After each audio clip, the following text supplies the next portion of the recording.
The lights on the lower docks of Ether's Rest flickered like dying stars. This part of the station was old and forgotten. The air smelled like rust and engine oil. Most beings avoided this place after dark. It was where broken ships came to die, and where broken people came to disappear. Lara did not choose to be here. She was left behind. The Velith transport ship had departed 3 hours ago. She remembered the cold eyes of Commander Voss as he looked down at her trembling body. Her neural implants were sparking beneath her pale blue skin. Every spark sent fire through her mind. She could not stand. She could not speak. She could only watch as her own kind walked past her and boarded the ship without looking back. Defective units are not worth transport fuel, Voss had said. His voice carried no emotion. To him, she was not a person. She was a broken tool. Leave her. The station will dispose of her eventually. And so they left. The ship's engines roared, and Lara was alone. She crawled across the metal floor. Her thin arms shook with every movement. The implants in her head controlled everything. Her speech, her memory, her ability to process the world around her. Without them working properly, she was trapped inside her own failing body. Other beings walked past her.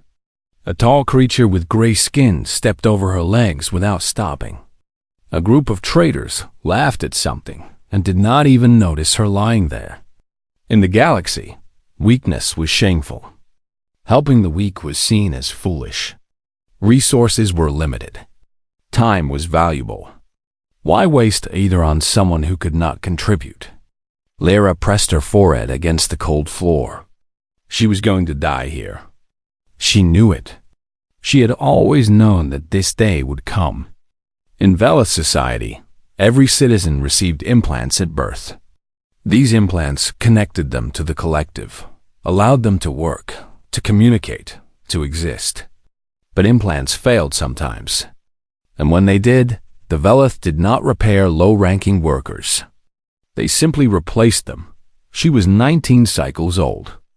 She had spent her whole life cleaning air filters and fixing small machines. She had never complained. She had never asked for anything. And now she was garbage, thrown away on a station full of strangers who did not care if she lived or died. The seizure came without warning. Her body twisted and jerked against the floor. Sparks flew from the ports behind her ears. The pain was beyond anything she could describe. It felt like her brain was being torn apart from the inside. She tried to scream, but no sound came out. Her communication implant had failed completely now. When the seizure ended, she lay still. Her vision was blurry. She could see shapes moving in the distance, but they meant nothing to her. She closed her eyes and waited for the end. But the end did not come. Instead, she felt warmth. Something soft touched her shoulder. A voice spoke words she could not understand at first. The language was strange, full of sounds that her damaged implant struggled to translate. Hey, can you hear me? Lara opened her eyes. A face looked down at her. It was a human face. She had seen humans before, but only from a distance. They were a strange species, she had been told. Emotional, inefficient. They wasted time on things that had no purpose. They helped others even when there was no benefit to themselves. The human was a male. He had dark hair and tired eyes. His hands were rough and covered in small scars. He wore simple work clothes stained with grease. He looked like he had been working all day, but his eyes were kind. "You're hurt," he said slowly. "Can you move?" Lara tried to speak. Nothing came out except a broken clicking sound. Her mandibles moved uselessly. Shame filled her chest.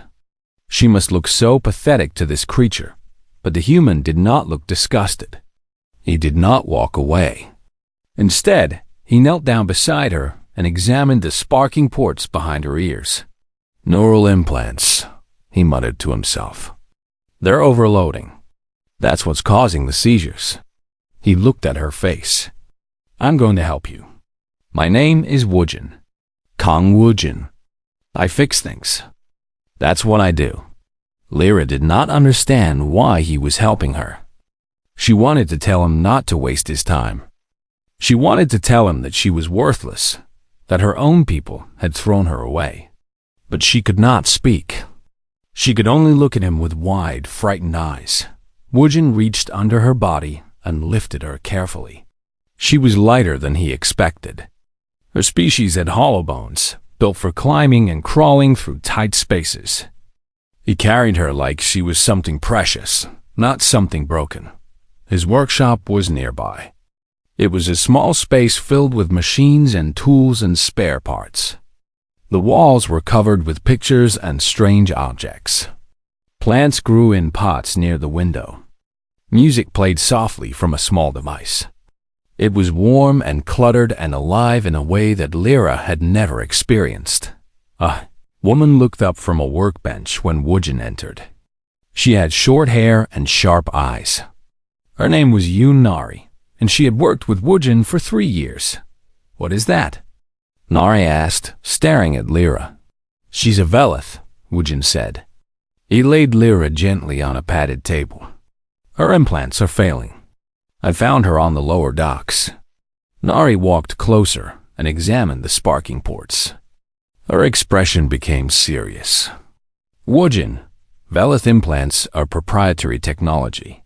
Their collective doesn't share repair information with anyone. If we try to fix her and something goes wrong, we could be accused of tampering with Velith property. Property? Woojin's voice was calm but firm. She's not property. She's a person. The Velith don't see it that way. Then the Velith are wrong. Nari sighed. She had known Woojin long enough to recognize that look in his eyes.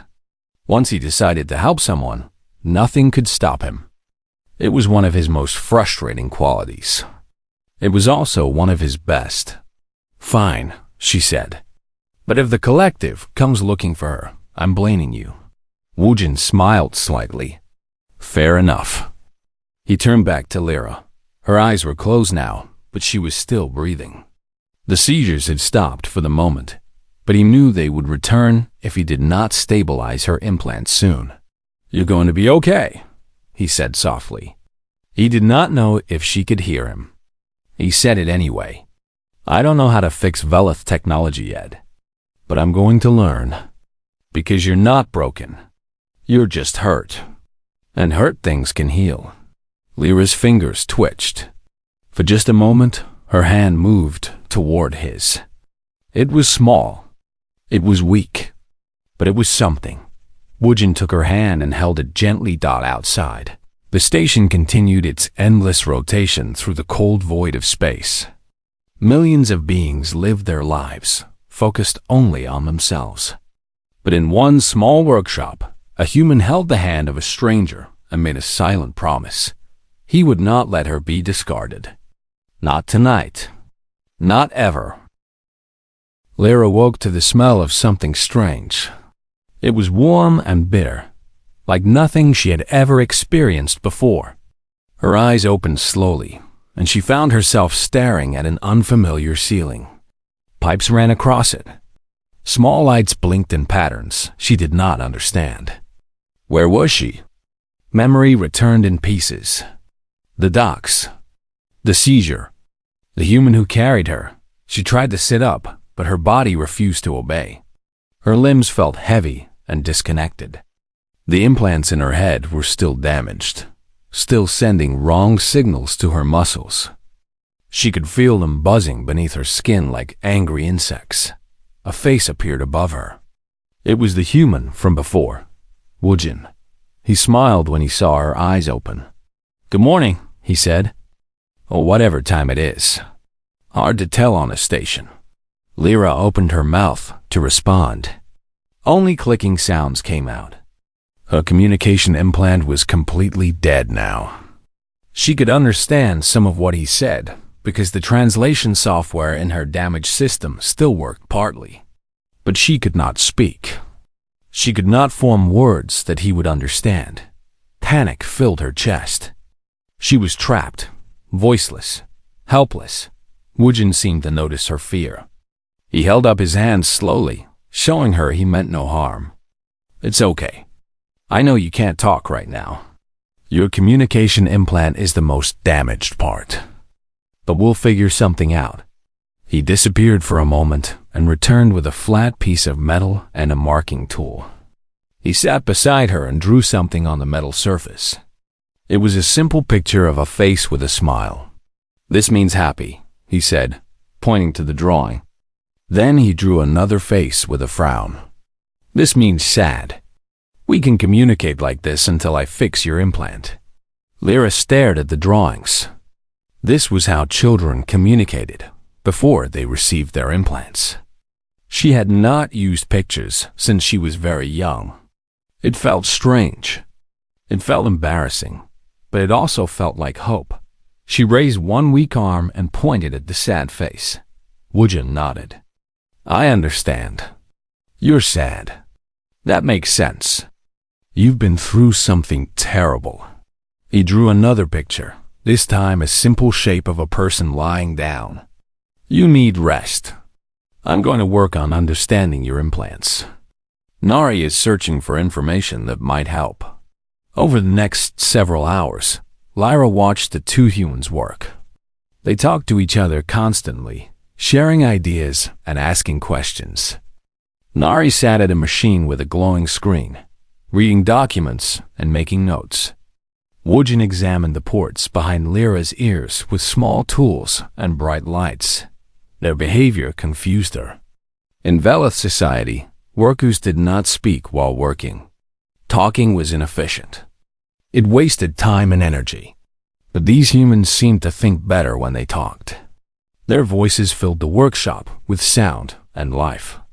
I found something, Nari said suddenly. She turned her screen so Woojin could see. Human neural interface technology from the last century. The basic principles are similar to what the Velith use. Different design, but same concept. We might be able to adapt some of these techniques. Woojin walked over and studied the screen. The signal patterns are different, but the hardware architecture looks compatible. If we can build a bridge between human interface standards and our existing implants, it could work, Nari finished. It's risky. We've never done anything like this before. Then we'll learn. Lyra listened to their conversation with growing amazement. They were going to try to repair her. Not because they had to. Not because someone ordered them to. They were doing it because they wanted to. Why? The question burned in her mind. She needed to ask. She needed to understand. Woojin returned to her side. He had built something new while she was resting. It was a small pad with symbols on it. When she touched a symbol, the pad made a sound in the human language. I made this for you, he said. It's simple, but it should let you communicate basic things. Try it. Lyra looked at the pad. There were symbols for yes, no, help, pain, hungry, tired, and several others. At the bottom, there was a symbol she did not recognize. Woojin pointed to it. That one means why. I thought you might want to use it. He was right. She pressed the symbol immediately. The pad spoke in a mechanical voice. Why? Woojin sat down on the stool beside her. His eyes were soft and patient. Why am I helping you? She pressed the symbol again. Why? He was quiet for a moment, thinking about his answer. Finally, he spoke. When I was young, my grandmother taught me something. She said that everything in the universe deserves a chance. Not just the strong things. Not just the useful things. Everything. Because you never know what something can become until you give it the chance to grow. Lyra did not fully understand. In her world, worth was measured by function. If you could not function, you had no worth. It was simple. It was logical. It was the way things had always been. But this human saw things differently. On my planet, Woojin continued, we have a tradition of fixing broken things. Some people throw away what is broken and buy something new.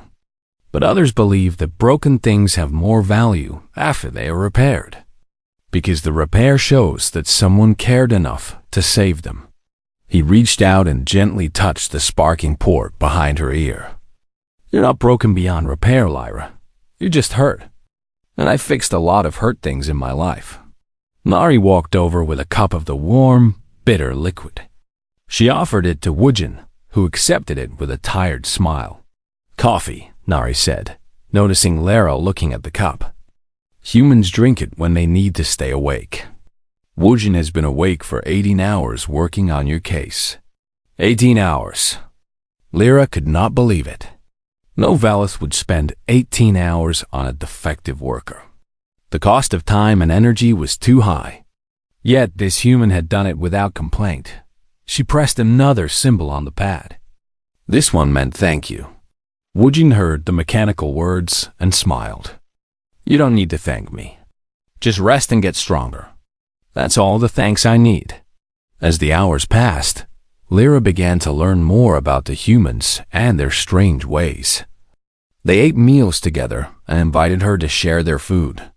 The food was soft and warm, different from the nutrient blocks she had eaten her whole life. Woojin explained what each thing was called. Bread, soup, fruit.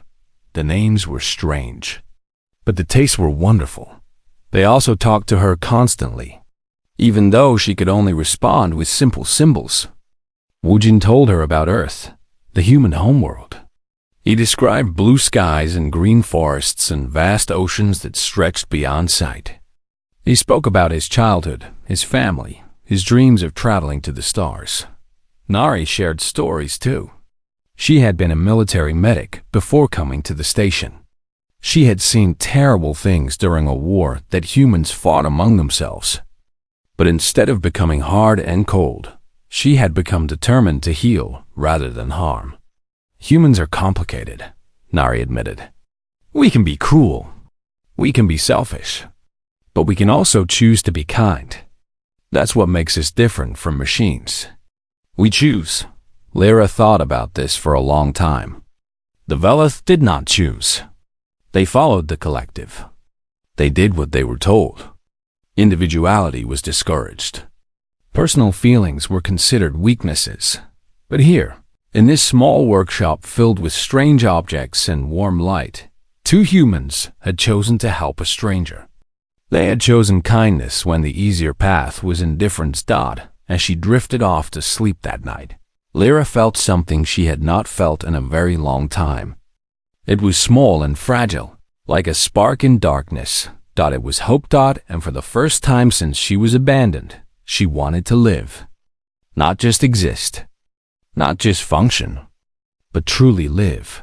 The humans had given her that gift with nothing more than patience, pictures, and a small pad with symbols. Tomorrow, they would begin the real work of repairing her implants. It would be difficult and dangerous and uncertain. But Lyra was no longer afraid, because she was not alone anymore. The first cut was the hardest. Woojin held his breath as he carefully opened the access panel behind Lyra's ear. The technology inside was unlike anything he had worked with before. Veleth engineering was elegant but cold. Every wire and circuit was placed with perfect precision. There was no room for error, no space for creativity. It was built to work exactly one way, and if it failed, it was meant to be replaced, not repaired. The Woojin was not a Veleth engineer. He was a human, and humans had learned long ago that there was always another way.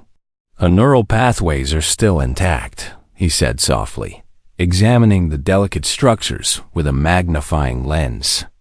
The implants are failing because of power regulation problems. The device that controls energy flow is burned out. Nari looked over his shoulder. Can we replace it? Not with another Veleth component. We don't have access to those. Woojin pointed to a small chip he had prepared earlier. But I modified this human interface regulator. If I can connect it to her system without causing rejection, it should stabilize the power flow. And if her system rejects it? Woojin did not answer. They both knew the risks. If the integration failed, Lara could suffer permanent brain damage. Or worse. Li Ire watched them with wide eyes. She understood enough to know that this moment was important. Her whole future depended on what happened next. She wanted to tell them that she trusted them. She wanted to say that even if things went wrong, she was grateful for everything they had done. She pressed the symbol on her communication pad. "Thank you." Woojin looked at her and smiled. It was a tired smile, but warm. "Save your thanks for after. We're just getting started." The procedure took 12 hours. 12 hours of careful work, precise movements, and constant adjustments. Woojin barely moved from his position. His hands were steady, but sweat formed on his forehead. Every connection had to be perfect. Every wire had to be placed exactly right. Nari assisted him through the night.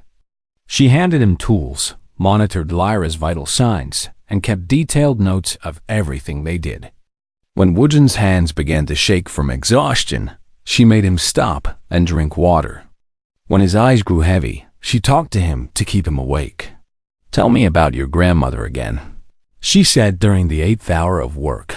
Woojin smiled faintly, his focus still on the delicate surgery. She had a garden behind her house. Not a big one. Just a small patch of earth where she grew vegetables and flowers. She used to say that plants were like people. Some grew fast and strong. Others needed more time and care. But every single one was worth saving. Even the weak ones? Especially the weak ones. She said the weak ones taught you patience. They taught you that some things in life can't be rushed. You just have to believe they'll grow and give them what they need. Nari glanced at Lyra, who was conscious but silent. The young Velith's eyes followed their conversation, even though she could not participate fully. There was something different about her now. The fear that had clouded her features for days was slowly being replaced by something else. Trust. "I think your grandmother would have liked Lyra," Nari said. "I think so too." During the 10th hour, something went wrong. Lyra's body suddenly jerked. Warning lights flashed on Nari's monitoring equipment. Her heart rate spiked dangerously high. Her implants began to spark again, threatening to overload. "She's rejecting the integration," Nari said urgently. "Her system is fighting the human component." Woojin's mind raced. He had anticipated this possibility, but seeing it happen was different from imagining it. He had to act fast. A neural network needs a familiar signal to accept the new component, he said quickly. Something that her original implants recognize as safe. "We don't have any Velith signals to use." Woojin looked at Lyra's face. Her eyes were squeezed shut in pain. Her thin body trembled on the table.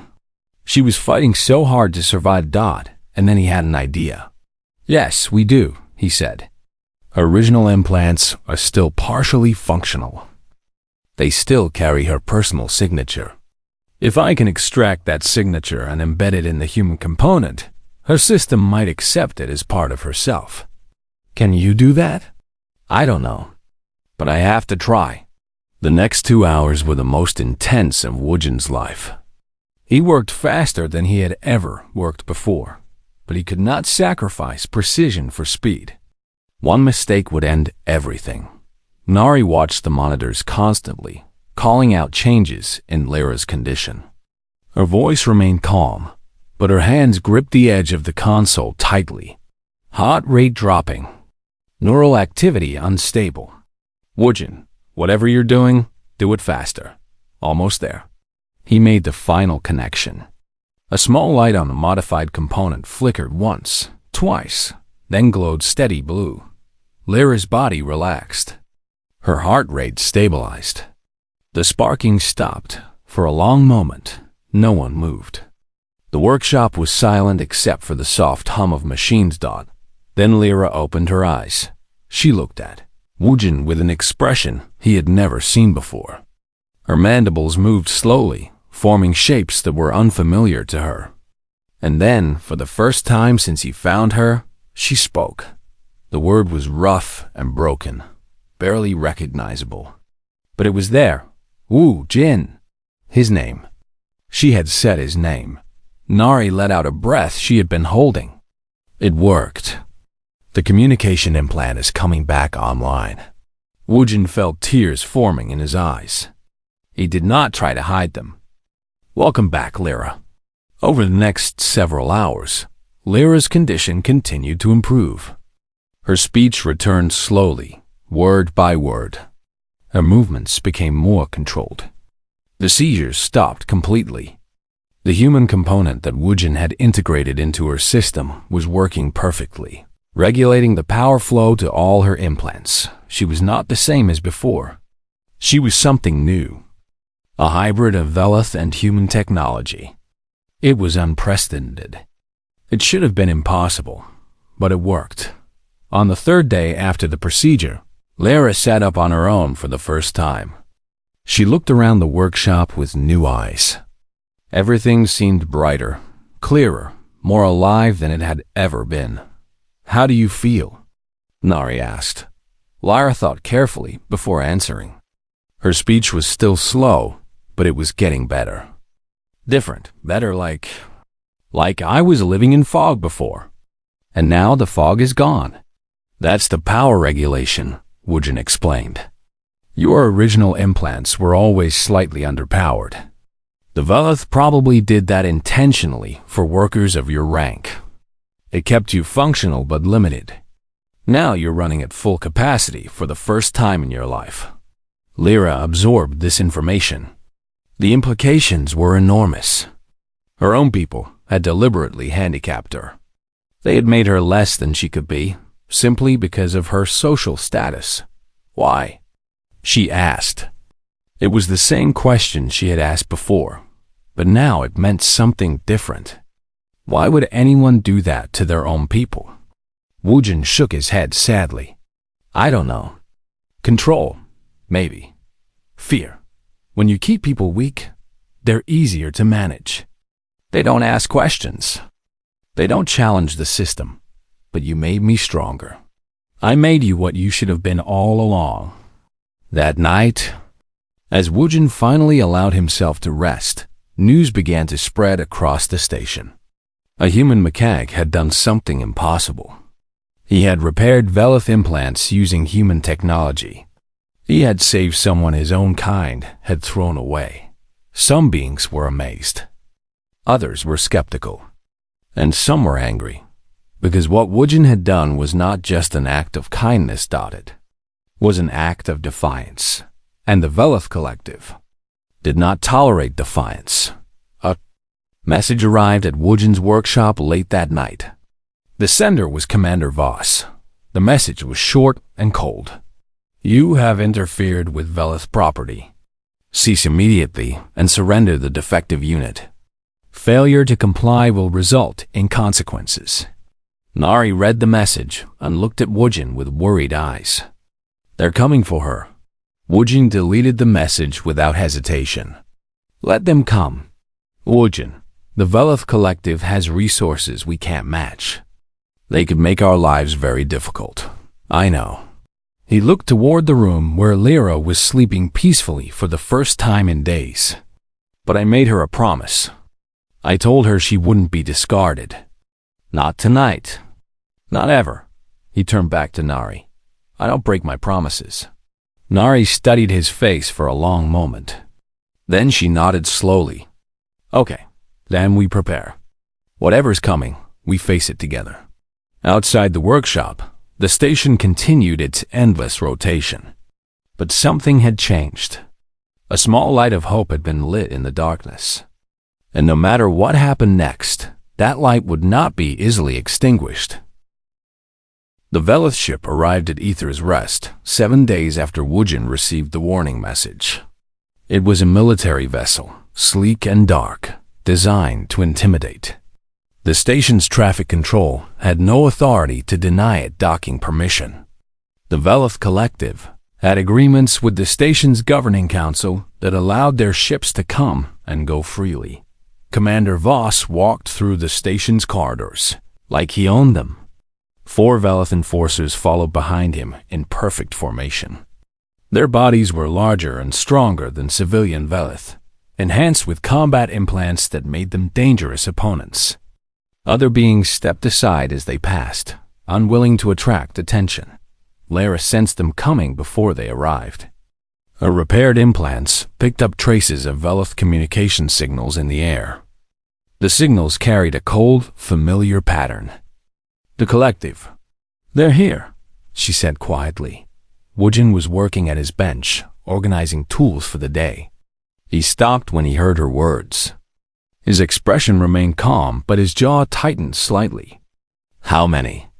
"5. 1 commander. 4 soldiers."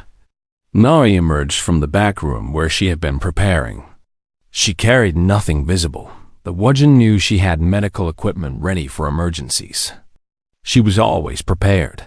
"What's the plan?" Nari asked. "Same as always. We tell the truth. We stand our ground. We don't let them take her. And if they use force?" Woojin looked at Lara. She was standing now, stronger than she had been a week ago. Her body no longer trembled. Her eyes no longer held the hollow despair of someone waiting to die. She looked like someone who wanted to live. "Then we face it together," he said. The knock on the workshop door was sharp and commanding. Woojin walked to the door slowly. He took a deep breath and opened it. Commander Voss stood in the doorway. His uniform was immaculate. His posture was rigid. His eyes scanned the workshop with cold calculation. Behind him, the 4 enforcers waited like statues. "Human?" Voss said. His voice carried no warmth. "I am Commander Voss of the Velith Collective. You were warned to surrender the defective unit. You ignored that warning." Woojin did not step back. "Her name is Lara, and she's not defective anymore." Voss made a sound that might have been amusement in a being capable of such emotion. "You repaired her?" "Impossible. Velith implant technology is proprietary. No outsider has the knowledge to interface with our systems. I learned." "Then you have committed a crime. Tampering with Velith technology without authorization is punishable by detention and trial before the collective." "I haven't tampered with anything. I found a person in need, and I helped her. That's not a crime. That's what decent beings do." Voss's expression hardened. "The unit you call Lyra is property of the Velith Collective. Defective units are scheduled for termination and recycling. By interfering, you have disrupted proper procedures and wasted collective resources." Lyra stepped forward. Her movement drew everyone's attention. She stood beside Woojin, facing the commander who had abandoned her on the docks. "I remember you," she said. Her voice was steady now, clear and strong. "You looked at me and decided I was worthless. You left me to die alone in a place where no one would care." Voss regarded her with indifference. "You were malfunctioning. Your implants were failing. You could no longer serve the collective. Standard protocol dictates disposal of non-functional units. I am not a unit. I am a person. You are what we made you. Nothing more. Then you made me wrong." Lyra lifted her head higher. "Because I am more than what you see. I have thoughts. I have feelings. I have dreams that your implants could never control. You threw me away because you didn't understand my worth. But this human did. He saw something in me that you never could." The workshop fell silent. Voss stared at Lara for a long moment. Something flickered in his eyes. Surprise? Confusion? It was gone too quickly to tell.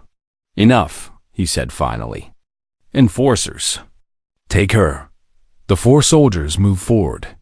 But before they could reach Lara, something unexpected happened. The workshop door opened wider, and beings began to gather outside.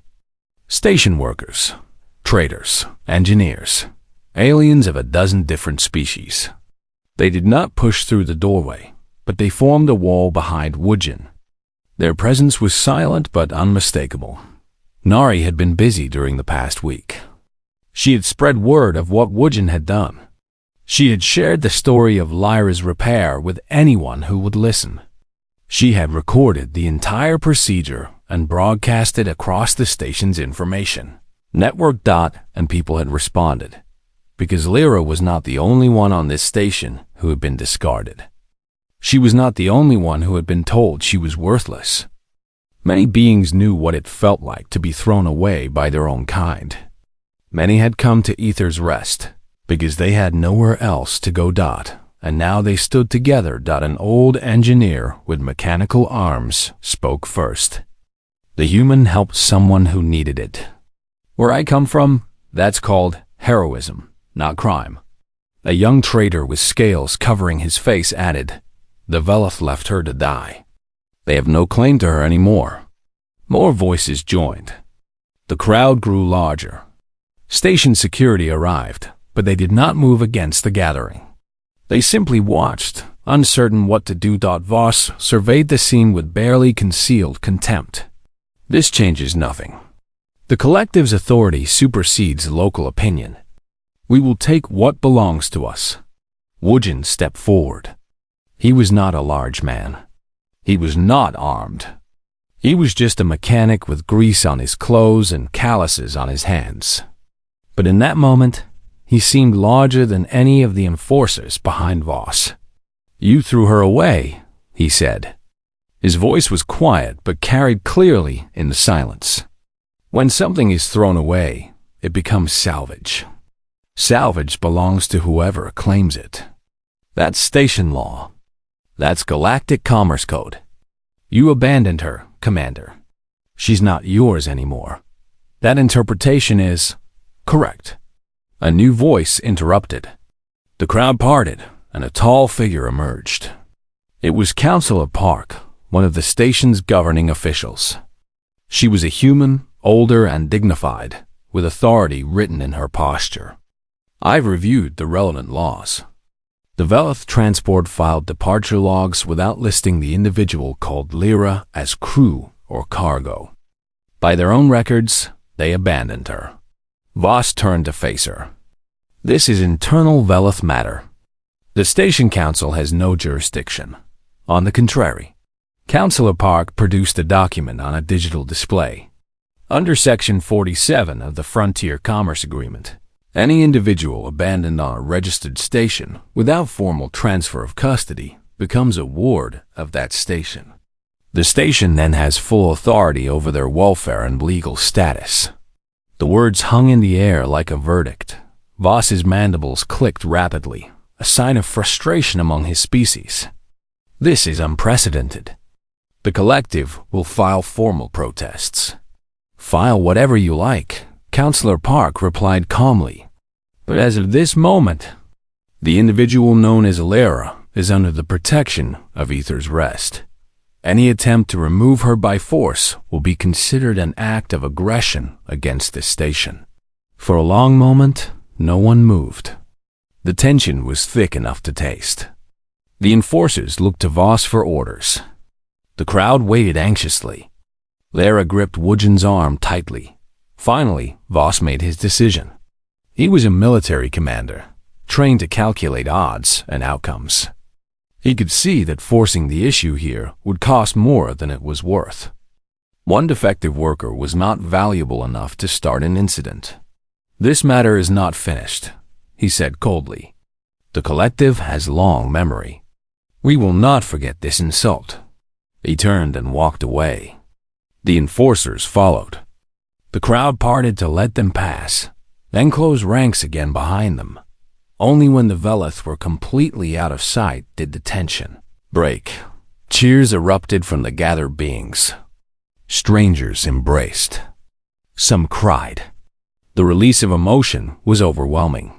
For many of them, this was the first time anyone had stood up to the powers that had discarded them. Lyra turned to Woojin. Tears streamed down her pale blue face. "You did it. You actually did it." Woojin shook his head. "We did it. All of us. Together. Nari joined them, her usual stern expression softened by a rare smile. That was either the bravest or the stupidest thing I've ever seen. Probably both, Woojin admitted. Counselor Park approached them. Her expression was warm but serious. What you did here today was remarkable, Mr. Kang. But the commander was not wrong. The collective will remember this. You've made powerful enemies. I know. Was it worth it? Woojin looked at Lyra. She was surrounded by strangers who were welcoming her, thanking her, treating her like she mattered, like she belonged. Yes, he said without hesitation. It was absolutely worth it. The counselor nodded slowly. Then I suggest you keep doing what you do best. Fix things. Help people. Build something that's harder to destroy than any of us alone. She gestured to the crowd around them. You've already started. Don't stop now. As the crowd gradually dispersed and the station returned to its normal rhythm, Lyra stayed close to Woojin. She did not want to let him out of her sight. Not yet. Maybe not ever. What happens now? She asked quietly. Woojin looked around his workshop. It suddenly seemed smaller than before. Too small for all the possibilities that the day had opened. Now, he said, we figure out how to help the next one. And the one after that. Because you're not the only person in this galaxy who's been thrown away, Lyra. And if today proved anything, it's that they don't have to stay that way. 3 months had passed since Commander Voss retreated from Aether's Rest. The station had changed in ways that no one could have predicted. And at the center of that change was a small workshop that was no longer small. Woojin stood at the entrance of the building that had once been his cramped repair shop. It had grown since then. The neighboring units had been added, walls knocked down, spaces combined. What was once a single room was now a clinic with multiple treatment areas, a waiting room, a recovery space, and a training facility. A sign hung above the main door. It read, Second Chance. The name had been Lyra's idea. She had suggested it one night during their first expansion, when they were exhausted from working 16-hour days and still had more patients waiting than they could handle. That's what you gave me, she had said. A second chance. We should give that to everyone who comes through our door. And so they did. The beings who arrived at Second Chance came from all corners of the galaxy. Some had failing implants like Lyra once had. Others had damaged limbs, broken prosthetics, or chronic conditions that their own societies refused to treat. Some were refugees. Some were outcasts. Some had simply been forgotten by a universe that moved too fast to notice their suffering. Woojin helped them. Aldot, his reputation, had spread far beyond Aether's Rest. News reports called him the human, healer, and the mechanic of second chances. Documentary makers requested interviews. Scientists wanted to study his hybrid repair techniques.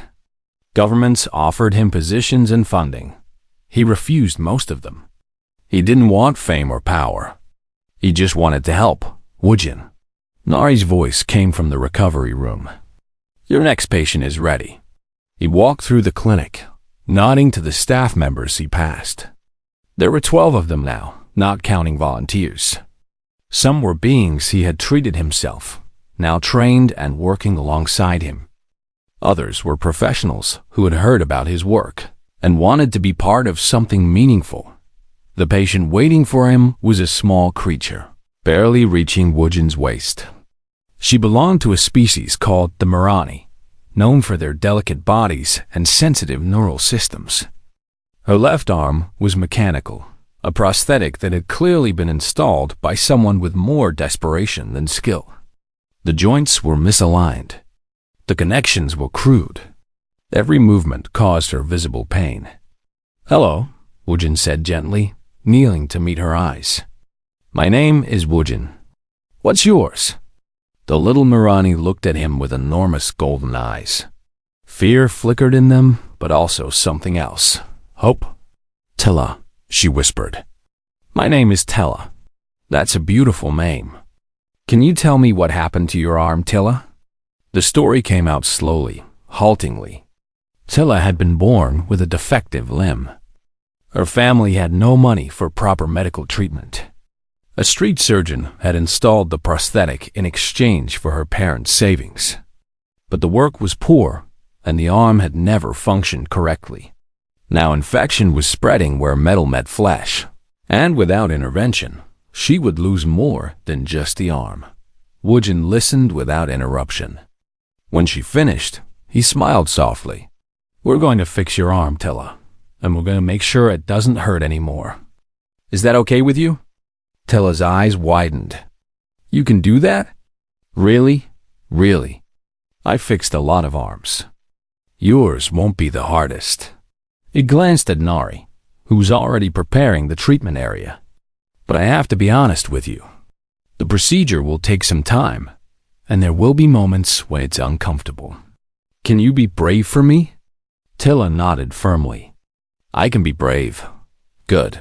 Then let's begin. The procedure took 4 hours. Woojin worked with the same careful precision he had used on Lyra all those months ago. Some things had become easier with practice. He had developed new techniques, new tools, new ways of bridging incompatible technologies. But the fundamental approach remained the same. Patience, care, respect for the person on the table. When it was over, Tilla flexed her new arm with wonder. The joints moved smoothly. The fingers responded to her thoughts without delay. For the first time in her young life, she could move without pain. It works, she breathed. It really works. Of course it works, Woojin said, smiling. You're not broken anymore, Tilla. You never were. You were just hurt. And hurt things can heal. Tilla threw her arms around him, hugging him with all her small strength. Woojin hugged her back, careful not to squeeze too hard. These moments never got old. Every patient he helped reminded him why he did this work. Every life he touched was proof that kindness mattered. Later that evening, after Tilla had been settled in the recovery room and the clinic had closed for the day, Woojin found Lyra in the training area. She was teaching a class to new staff members, demonstrating techniques for handling Veloth implant systems. Her movements were confident. Her voice was clear. She was nothing like the broken creature he had found on the lower docks. She noticed him watching and paused her instruction. Am I doing something wrong? No, he said. I was just thinking about how far you've come. Lyra dismissed her students for the evening and walked over to join him. Together, they looked out the window at the stars beyond the station. Do you ever regret it? She asked. Helping me that night? It brought you a lot of trouble. Woojin considered the question. The past 3 months had been exhausting. The confrontation with the Veloth had created political complications that still required careful navigation. His simple life as a mechanic had transformed into something much larger and more demanding. There were days when he missed the quiet solitude of his old workshop. But then he thought about Tilla's smile, about the hundreds of patients who had passed through Second Chance, about the community that had grown around this place, built on nothing more than the simple idea that every life deserved care. No, he said finally. I don't regret a single moment. Lyra nodded. She had expected that answer. I have a patient tomorrow. My first solo procedure. I know. Are you nervous? A little. What if I make a mistake? What if I hurt them instead of helping them? Woojin turned to face her. His expression was serious but kind. You'll make mistakes. Everyone does. What matters is that you learn from them and keep trying. The beings who come here aren't looking for perfection. They're looking for someone who cares enough to try. You do care, Lyra.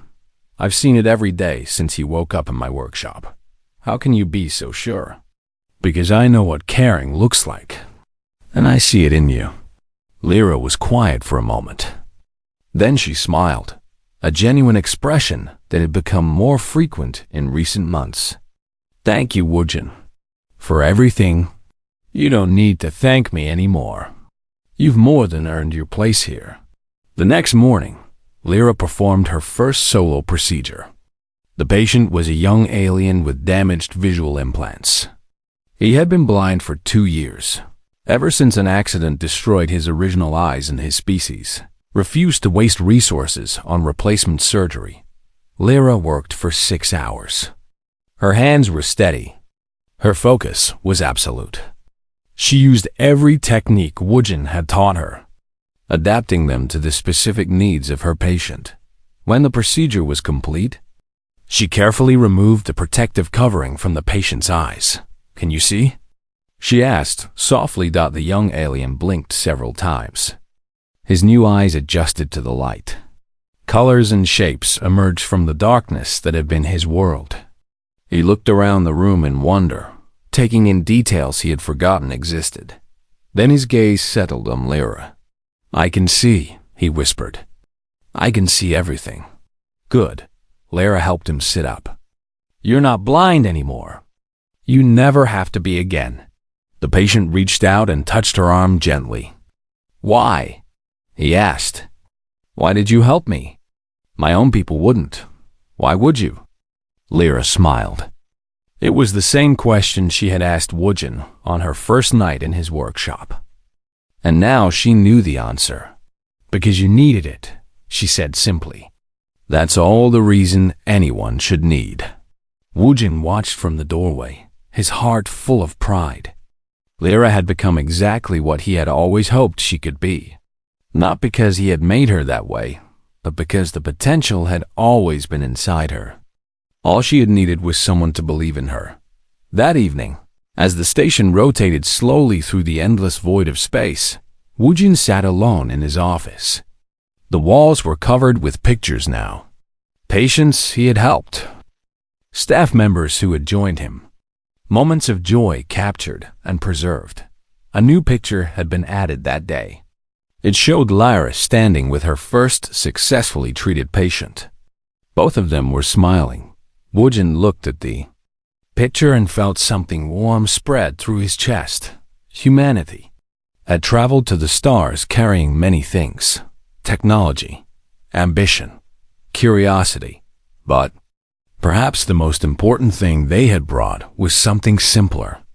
Something that cost nothing to give, that meant everything to receive. Kindness. In a galaxy full of beings who measured worth by function and treated the weak as disposable, humans had offered something different.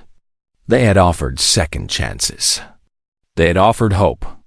They had proven that compassion was not weakness, but strength. And in one small clinic on a forgotten frontier station, that lesson was being taught again and again, one patient at a time, because everyone deserved to be repaired. Everyone deserved to be saved. And sometimes, all it took was one person who refused to walk away. Woojin smiled.